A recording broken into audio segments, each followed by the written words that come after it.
본 방송에서 제공하는 투자 정보는 투자 판단에 대한 조언입니다. 방송에서 제공하는 주식의 가치, 가격 상승 및 가격 하락에 대해서는 방송사에서 보장하지 않습니다.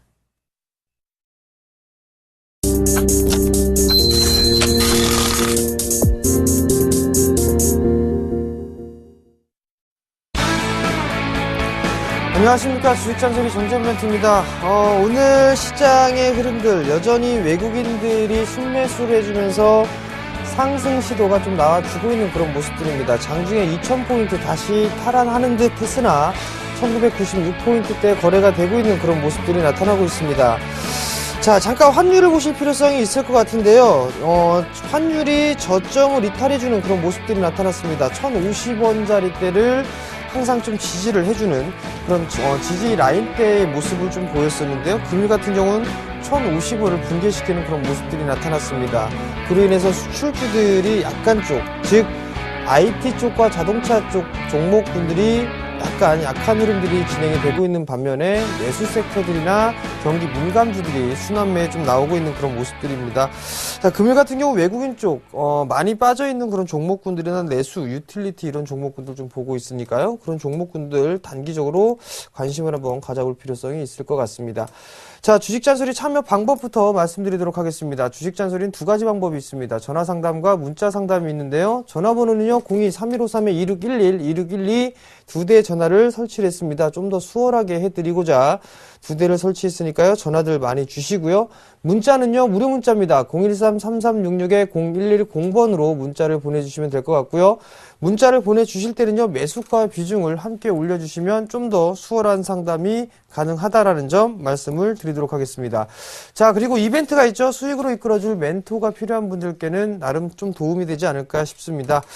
정예사단의 일주일 무료 이용권을 드리고 있으니까요. 많이들 참여를 해주시기 바랍니다. 자, 그럼 주식잔소리 바로 시작해 보도록 하겠습니다.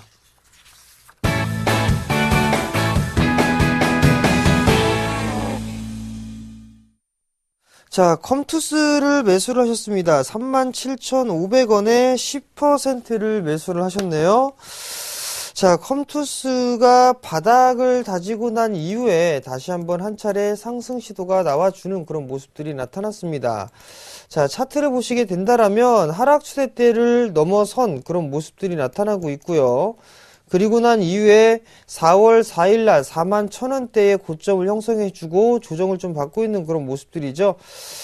게임의 이 출시가 되면서 상당히 좀 인기를 끌고 있다라는 점, 이 부분들이 컴투스가 단기적으로 급등을 하게 된 이유다라고 좀 보셔도 좋을 것 같습니다.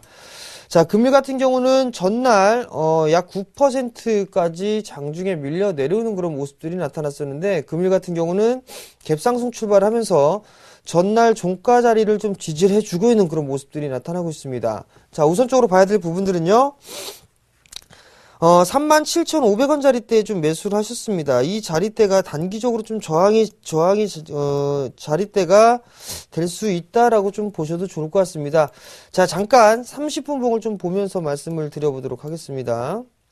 자, 30분 봉을 보게 된다라면 일단 과거에 즉 전날 형성돼 있던 저점을 이탈시키진 않는 그런 모습들이네요. 우선적으로 단기적인 저점 자리대가 이탈이 되게 되면 추가적으로 이 개불매일 확률이 좀 높다라는 점. 그렇다면 리스크 관리 자리대를 좀 타이트하게 잡아드려야 될 것 같은데요.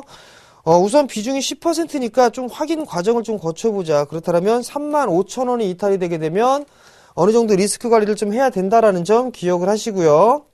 그 다음에 거래량이 지금 현재 크게 터지지 않으면서 조정을 좀 받고 있는 그런 모습들이거든요. 아마도 조정을 받게 된다라면 35,000원짜리대, 이 자리대를 단기적인 리스크 관리 자리대를 좀 보자라고 말씀을 드리도록 하겠고요. 1차적으로는 약 한 38,000원 정도 좀 제시를 해드리고요. 그 다음에 2차 목표가는 45,000원 정도를 제시를 해드리도록 하겠습니다. 자, 다음 종목입니다. 다음 종목은 쌍용차를 매수를 하셨네요. 8,420원에 30%를 매수를 하셨습니다. 자, 쌍용차를 한번 보도록 할게요. 최근 들어서 이 쌍용차가 상당히 좀 견조한 모습들이 좀 나타나고 있죠. 자, 우선적으로 8,000원대에 매수를 했습니다. 지금 과거의 정고점 자리대죠. 이 자리대에 대한 돌파를 하느냐 아니면은 좀 숨고르기가 나오느냐 그 부분들이 결정이 될 것 같습니다. 자, 단기적으로 확대를 해서 보게 되면 8,420원에 매수를 하셨어요. 8,420원에 좀 매수를 하셨는데, 자, 우선적으로 한 차례 저점이 형성이 되고 난 이후에, 그리고 나서 상승을 했죠. 상승을 해주고 난 이후에 저점을 다지고 다시 한번 상승을 했다면 이 폭만큼 올라갑니다. 그죠? 그 자리대가 약 9,800원 자리대 정도가 좀 되는 것 같네요. 9,800원 자리대가 다시 한번 이탈이 되는 모습이 나타나게 되면 아마 횡보, 가격 조정보다는 기간 조정을 좀 받을 확률이 좀 높습니다. 즉, 좁은 박스권형으로 숨고르기, 이격 좁히기 과정이 좀 들어갈 확률이 높아 보입니다. 근데 쌍용차는 조금 더 끌고 가보시는 전략도 괜찮지 않을까 싶습니다. 지금 자동차 판매도 조금 늘어나고 있는 그런 모습들이 나타나고 있는데, 그렇다면 좀 더 상승 여력은 좀 남아있다. 즉 11,000원짜리 때까지는 일단 추가적인 상승 시도를 보자라고 좀 말씀을 드려보도록 하겠고요. 9,800원짜리 때가 이탈이 되면 절반 정도만 익절을 해놓고 차익을 해놓고 나머지 물량을 좀 끌고 가는 전략, 그 전략을 좀 말씀을 드리도록 하겠습니다. 다음 종목입니다. 삼성 SDI입니다. 16만 5천원에 20%를 매수를 하셨네요. 자, 삼성 SDI를 좀 보면서 말씀을 드리도록 하겠습니다. 올해 이번 달 24일이죠. 24일 날 BMW에서 i3 전기차가 좀 출시가 됩니다. 근데 전기차가 출시를 앞두고 있는데 이 2차전지 관련주는 상당히 좀 조용한 모습들이 나타나고 있거든요. 그나마 좀 견조하게 움직임이 나오고 있는 게 포스코 ICT, 요 정도 딱히 눈에 들어오는 종목군들은 그 한 종목밖에 일단 없습니다. 근데 삼성 SDI 같은 경우는 2차전지 관련주로 좀 분류가 돼 있는 그런 모습들이지만, 이 기업간끼리, 계열사끼리 합병을 하죠. 그 부분들이 있어서 시너지 효과가 나느냐, 나지 않느냐, 이 부분들은 아직까지 단기적으로 놓고 봤을 때는 좀 불투명합니다. 일단 긍정적인 전망과 부정적인 전망이 좀 엇갈리고 있는 그런 상황들이기 때문에 일단 추이는 좀 지켜봐야 된다라는 점. 근데 이제 단기적인 모멘텀을 보게 된다라면 합병에 대한 이슈 부분들은 아마도 악재보다는 호재를 좀 받아들이지 않을까 싶습니다. 또 한 부분들은 2차전 전기차가 출시가 되는 부분들이기 때문에 단기적인 모멘텀으로 좀 작용할 확률이 높지 않겠느냐라고 좀 보고 있습니다. 결국은 정고점 자리대죠. 15만원대 후반 자리대를 지금 계속적으로 터치를 해주고 있는 그런 모습들입니다. 이 자리대가 넘어가는 모습이 나타나게 된다라면 아마도 약한 최근에 형성되어 있던 합병에 대한 얘기가 나왔었던 고점 자리대죠. 약 한 17만원 언저리까지는 상승할 수 있는 그런 여력이 좀 남아있지 않겠느냐라고 좀 보고 있습니다. 그러니까 조금 더 보유를 해보시는 전략이 좀 유리하겠다라고 말씀을 드려보도록 하겠고요. 그 다음에 리스크 관리 자리대를 좀 말씀을 드려야 될 것 같은데, 리스크 관리 자리대는 14만 5천원 자리대? 이 자리대가 이탈이 되게 된다라면 아마 다시 한번 또 14만원이 깨지는 그런 흐름들이 나타날 수가 있으니까 그 부분들을 좀 염두를 해두고 단기적으로는 17만원 정도대, 리스크 관리 자리대는 약 14만 5천원 정도대 이 자리대를 좀 보면 되지 않겠나 싶습니다. 그렇게 좀 대응을 하시기 바랍니다. 자, 그리고 오늘도 마찬가지로 종목 상담, 문자 상담 위주로 진행을 해드릴 테니까요. 문자 많이 보내주시기 바랍니다. 자, 다음 종목 봅시다. 자, 다음 종목은요. JW 홀딩스입니다. 2,800원에 25%를 매수를 하셨어요. 자, JW 홀딩스를 좀 보시게 되면 JW 중개시장이라든가 이런 종목군들이 나름대로 좀 반등이 나와주는 그런 모습들이 나타나고 있죠. 과거에 이 홀딩스 주식들이 괜찮게 움직이는 그런 모습들이었었습니다. 근데 전날 하림홀딩스가 전날 또 상한가를 기록하는 모습들이 나타나고 있죠. 한 차례 상승을 하고 난 이후에 횡보를 해주고 어느 정도 가격 조정과 기간 조정을 마무리 짓고 난 이후에는 재차 상승 시도가 나옵니다. 자, 근데 JW홀딩스 같은 경우는 정고점에 대한 저항대가 부딪히고 있었고 그 자리대를 돌파 시도가 나오려다가 차익 매물로 인해서 밀려내렸습니다. 그렇다면 이 종목 같은 경우 오늘 브레이크가 좀 걸리고 있는 그런 상황들이란 말이에요. 그렇다는 얘기는 오늘 형성돼 있던 저점이니까 약 한 3,000원 정도네요. 3,000원 정도가 이탈이 되는 흐름이 나오게 된다라면 25%니까 절반 정도 좀 챙겨주세요. 그리고 아마 오늘 브레이크가 걸리게 되면 내일이나 내일 모레 반등 시도가 나올 겁니다. 그렇게 된다라면 아마도 단기적으로는 이 폭만큼 움직이는 그런 모습들이 나타날 수 있으니까 전고점 자리대죠. 약 한 3,100원에서 3,150원 요 사이에 한 번쯤은 다시 돌파 시도가 좀 나오지 않겠느냐라고 좀 보고 있고요. 그 자리대를 넘어가는 모습이 나타나게 된다라면 조금 더 상승할 수 있는 여력이 있어 보입니다. 근데 거래량이 조금 부족한 게 아쉬워요. 자, 주봉을 차트를 보시게 된다라면 아마도 이 3,100원 자리대가 넘어가게 되는 흐름이 나오게 되면 그 다음엔 한 3,500원 정도까지 목표치가 좀 나오니까요. 그 자리대까지 조금 더 끌고 가보시는 전략 말씀을 드리도록 할게요. 자, 다음 종목입니다. 다음 종목은요. 가비아네요. 6,900원에 30% 그냥 가지고 가도 되나요? 라고 물어보셨어요. 자, 가비아 한번 볼게요. 자, 6,900원에 30%란 말이에요. 자, 내가 이 주식을 가지고 가야 되느냐, 리스크 관리를 하고 봐야 되느냐, 그 부분도 여러 가지 관점이 있습니다. 우선적으로는 아직까지 상승 추세대가 유지가 되고 있는 그런 모습들이에요. 그러면 괜찮다라고 좀 보셔도 좋을 것 같고, 그 다음에는 61선이 좀 살아있는 그런 모습들이 나타나고 있고요. 그리고 상승을 했을 때는 거래량이 동반되면서 상승을 했지만 조정을 받을 때는 거래량이 감소가 되고 있다라는 이 부분들을 보게 되면 아직까지는 보유 관점으로 봐도 괜찮다라고 먼저 말씀을 드리고 싶고요.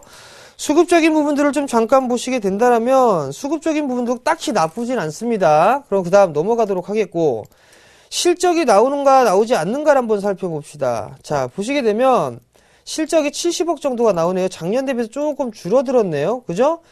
별도로 봤을 때는 자회사에 대한 실적 부분들이 나름대로 좀 나오고 있는 그런 사항들입니다. 그렇다면 부채도 그렇게 많지가 않고 매출이 적당하게 좀 나와주고 있으며 실적도 괜찮은 그런 모습들이란 말이에요. 근데 일단은 다 괜찮습니다. 다 괜찮아서 좀 가져가 봐도 되는데 문제는 6,900원에 매수를 하셨다라는 얘기죠. 최근에 좀 매수를 하신 것 같습니다. 그렇다면 21선을 지지를 보느냐, 리스크 관리 자리대를 보느냐, 아니면 60일 자리대를 보느냐, 이게 관건입니다. 즉, 상승 추세대가 이탈이 되는 모습들, 그 부분들을 확인하기 위해서는 61선 자리대까지는 확인을 해야 되는데요. 일단 비중이 30%면 이 자리대까지 6,000원까지 기다리기엔 조금 리스크가 있지 않나 싶습니다. 그렇다면 약 한 6,250원 자리대가 이탈하게 되면 어느 정도는 좀 리스크 관리를 일부 좀 해놓으시는 게 어떨까 싶습니다. 그리고 난 이후에 기술적인 반등의 흐름들이 나오게 된다라면 아마도 매수가 정도까지는 다시 한번 오지 않겠느냐. 1차로는 매수가 정도는 6,900원 잡아드리고요. 2차로는 약 7,500원 정도 제시를 해드릴 테니까요. 그 부분 참고하시기 바랍니다. 자, 다음 종목입니다. 자, 다음 종목은요, YG엔터네요. 64,000원에 30%를 매수를 하셨습니다.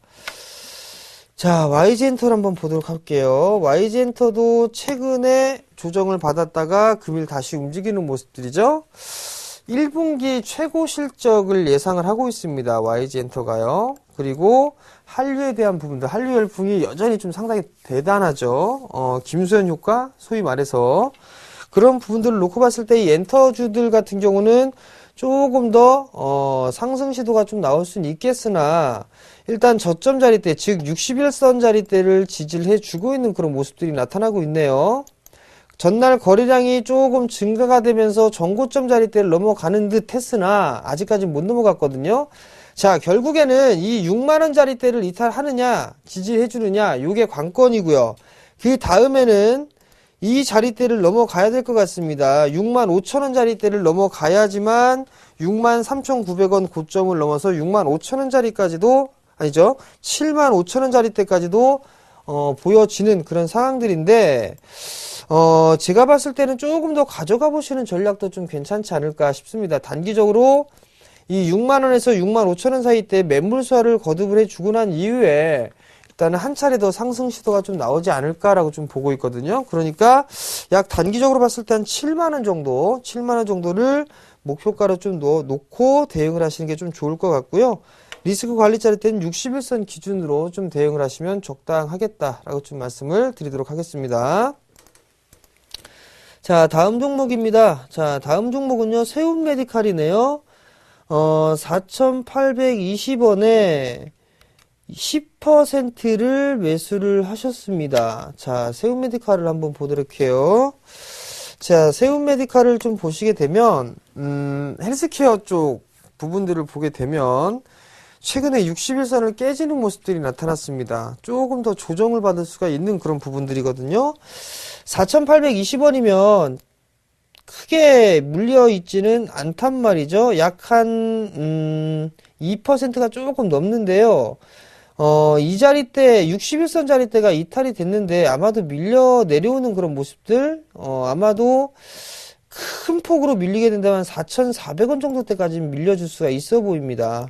그렇기 때문에 일단 오늘 형성돼 있던 저점보다는 약 한 4,600원 자리대가 이탈이 되게 되면 조금 리스크 관리했다가 보시는 게 좀 낫지 않을까 싶어요. 왜냐면 수급선이 좀 깨진 모습들이고, 그 다음에 이 헬스케어 쪽, 이 BT에 대해서 고평가 논란이 미국 시장에 좀 얘기가 나오고 있죠. 그 부분들 때문에 약간 좀 움츠리고 있는 것 같습니다. 다소 좀 시간이 필요할 것이다라고 좀 생각이 들고요. 수급적인 부분들을 보더라도 다시 또 전날 외국인과 기관 쪽에서 매수는 들어왔습니다. 괜찮은 모습들입니다. 좀 여유 있게 보게 된다라면 4,300원대 자리대까지는 볼 수가 있는데, 그렇게 된다면 조금 손실이 좀 날 수가 있단 말이에요. 비중이 10%니까. 자, 그러면 전략을 4,300원대까지 봅시다. 4,300원 이탈되면 리스크 관리를 해야 된다라는 거, 그렇게 좀 보시고, 만약에 밀려 내려오게 되면 약 한 10% 정도는 더 추가 매수를 한번 생각을 해보자. 요 정도 말씀을 드리고, 기술적인 반등은 일단 1차적으로는 5,000원 정도를 좀 제시를 해드리고, 그 다음 자리 때는 약 한 5,500원 정도, 즉 박스권 중심선과 상단 라인 때 1차, 2차 목표가를 잡으시면 좀 될 것 같습니다. 자, 다음 종목입니다. 다음 종목은요, FGN 개발 리츠 200원 45%. 지난번에 증시 Q 여보세요를 보고 매수했는데 보유해도 될까요? 이분 이상한 분인데요. 이런 종목 언급조차도 못했고 처음 보는 종목인데 이렇게 말씀을 하십니다. 안 됩니다. 왜? 제가 증시 Q 여보세요를 하고 있습니다. 근데 이런 종목 처음 보는 건데, FGN 개발 리츠, 참, 제 이름 긴 종목 치고서 잘 나가는 종목 한 번도 못 봤습니다. 이름 너무 길어요. 두 번째, 이거 관 짰습니다. 여기 관 써있죠, 관. 이 얘기는 관리 종목이다라는 얘기예요. 이 종목을 증시 Q 여보에서 추천했다? 뻥치는 겁니다, 지금. 또 하나, 실적 하나 볼게요. 자, 실적을 보시게 되면, 이거는 뭐 한글 써있죠? 만성 적자 기업의 일부 잠시까지 감자도 들어갈 것이고 유상증자도 해야 될 주식인데, 이런 종목을 증시 Q 여보세요 추천을 했다. 말도 안 되는 부분들이고, 상담을 해서 샀다? 이런 쓰레기 같은 주식 사지 말라고 그렇게 얘기를 했는데 왜 사십니까? 매도입니다, 매도. 그 돈을 아깝다라고 생각하면 바로 매도를 하세요. 그리고 좋은 주식으로 매수를 하시고요. 실적이 나오는 주식을 하시기 바랍니다.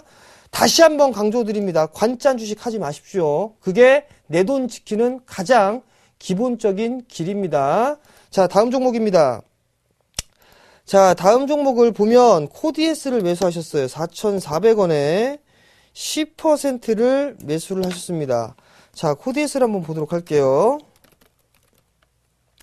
코디에스를 좀 보게 되면 4,400원짜리 때 매수를 하셨어요. 자, 코디에스의 모멘텀을 보게 되면 전기차 충전기 충전시설에 대한 모멘텀이 있죠. 또 한 부분들을 보게 되면 이 친구 같은 경우는 여기 딱 기업 분석을 보시게 된다라면 요게 있습니다. 요게 LCD 검사 장비 제조업, 그죠? LED 검사 장비, 전기차용 급속 충전기. 근데 LED 쪽과 LCD 이쪽 부분들이 조금 업황이 괜찮다라는 얘기를 하고 있죠. 2분기 때부터 돌아서고 있다.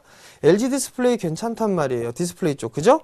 그러면 검사 장비를 만들고 있는 이 코디에스의 실적은 아마도 조금 좋지 않을까라는 생각을 합니다. 첫 번째로. 그 다음에 두 번째로는 전기차 급속 충전 시설에 대한 모멘텀이 부과가 좀 될 수도 있다라고 좀 생각을 합니다. 그렇다면 이 두 가지 모멘텀으로 인해서 코드에스는 상승을 할 수 있지 않겠느냐라고 좀 예상을 하고 있거든요. 그렇다면 단기적으로 좀 본다라면 이렇게 박스권형으로 좀 진행되지 않을까 싶습니다. 5,400원대에서 약 한 4,400원 정도대 요런 자리대까지 보고 있으니까요. 일단 좀 더 보유를 해보는 전략, 그리고 단기적으로는 약 한 5,500원 자리대를 목표가로 좀 놓고 대응을 해보시는 게 좋을 것 같습니다. 자, 다음 종목입니다. 자, 다음 종목은요, 삼성전기네요. 95,000원에 20%를 매수를 하셨습니다. 자, 삼성전기를 한번 보도록 할게요. 자, 95,000원. 지금 주가는 69,800원. 주당 25,000원 손실이란 말이에요. 비중은 20%고요. 추가 매수를 일단 조금 그런 것 같고요. 보유입니다. 보유를 하셔야 될 것 같아요. 일단 너무 손실이 큰 상황이기 때문에 95,000원짜리 때란 말이에요. 95,000원짜리 때면 지금 뭐 이게 월봉 차트인데 60개월선 라인대고 2011년도 때 저점 그리고 120개월 선을 지지를 해주고 있는 그런 모습들이란 말이에요. 큰 바닥은 일단 나온 것 같습니다. 나온 것 같으니까 기술적인 반등을 조금 더 노려봐야 되지 않을까 싶습니다. 이 종목 같은 경우는 한 77,000원짜리 때까지는 일단 조금 더 보셔야 될 것 같아요. 77,000원에서 8만원 정도 때까지 그 자리대까지 일단 좀 보고 그 자리대에서 일단은 이 좀 손실을 축소하고 빠져나올까 아니면 좀 더 끌고 가볼까 그 부분들을 결정하는 게 좋지 않을까 싶습니다. 지금 자리대에 손절은 의미가 없는 부분들이기 때문에 좀 더 보유를 해보시는 전략, 그리고 한 75,000원 넘어가게 되면 문자를 다시 한번 좀 보내주시기 바랍니다. 그럼 조금 더 상황을 보고 상담을 이어서 진행을 해드리도록 할게요. 자, 다음 종목입니다. 다음 종목 키스트네요. 3,281원 20% 매도가 꼭 부탁드립니다 라고 좀 물어보셨어요. 어저께 상한가 갔던 것 같은데 한번 보자고요. 자, 3,281원 3,281원이면 이거 오늘 매수하신 것 같은데 오늘 그죠? 분봉 딱 보면 알 수가 있겠죠. 자, 보면 3,281원에 매수를 하셨어요. 3,281원에 매수를 하셨으면 충분히 매도를 할 수 있는 기회가 있음에도 불구하고 상한가 갔으니 또 상한가 가겠지라는 생각에 안 판 거겠죠. 그죠? 그러다가 만약에 매수가 부근이 오게 되면 내가 3,600원대도 안 팔았는데 이걸 팔아야 돼? 라는 생각까지도 하실 겁니다. 즉 단기적으로 접근을 하셨다라면 단기적인 기준을 잡아놓고 대응을 좀 하셔야 된다라는 거, 그 부분을 꼭 기억을 하셨으면 좋겠어요. 자, 제가 보는 관점에서는요, 아마도 이 3,350원짜리 때 요거 깨지면 안 될 것 같거든요. 3,300원짜리 때. 근데 기술적인 반등이 나오게 되면 지금 3,281원에 매수를 하셨다니까 약간의 수익권역이긴 하세요. 약간의 수익기관이긴 한데 저라면 한 3,400원대 중반권역에서는 절반 정도 때려놓고 볼 것 같습니다. 그리고 나서 나머지는 뭐 더 끌고 가보든 매수가 이탈하기 전까지는 끌고 가보든 그렇게 좀 전략을 하는 게 나을 것 같습니다. 이미 이격이 과도하게 벌어져 있는 상황에서 따라서 들어갔단 말이에요. 그럼 단기적으로 접근하셔야 됩니다. 그러면 그 기준 라인대를 잡고 봐야 되는데 제가 봤을 때는 3,300원짜리 때 리스크 관리를 해야 되고요. 그 다음에 3,400원대, 3,450원짜리 때 넘어서면은 단기적으로 절반 정도 챙겨놓고 나머지는 추가적으로 상승이 나오느냐, 덤이냐, 아니면 파느냐, 그걸 좀 결정할 것 같습니다. 참고하시기 바랍니다. 자, 오늘 상담은 여기서 마무리하도록 하겠고요. 당첨자 말씀을 좀 드려야 될 것 같습니다. 핸드폰 번호 1693님 YG엔터. 자, 일주일 멘토링 이용권 드리도록 하겠고요. 마지막 잔소리입니다. 자, 마지막 잔소리는요, 오늘 상당히 좀 예민하게 말할 수 있는 부분들이 환율입니다. 2,050원을 갭으로 깨는 모습들이 나타났단 말이에요. 그러면 단기적으로만 놓고 보게 되면 수출주들에 대해서 리스크가 조금 따를 수가 있을 겁니다. 또 환율 얘기가 또 나올 거고, 뭐 수출의 신호가 뭐 적신호가 켜졌다라는 등 뭐 이런 얘기가 나올 수가 있을 것 같거든요. 그러니까 환율, 이 경기 민감주들, 이 부분들 보게 되면 환율을 좀 체크를 하면서 내수 쪽으로 조금 당분간 본다든가 이런 포지션을 좀 짜져 보셔야 될 것 같습니다. 즉 유통주라든가 이런 부분들까지도 함께 관심 있게 좀 보시면 괜찮지 않을까 싶습니다. 자, 오늘 저는 여기에서 물러나도록 하겠고요. 내일 이 시간에 다시 찾아뵙도록 하겠습니다. 시청해 주셔서 감사합니다.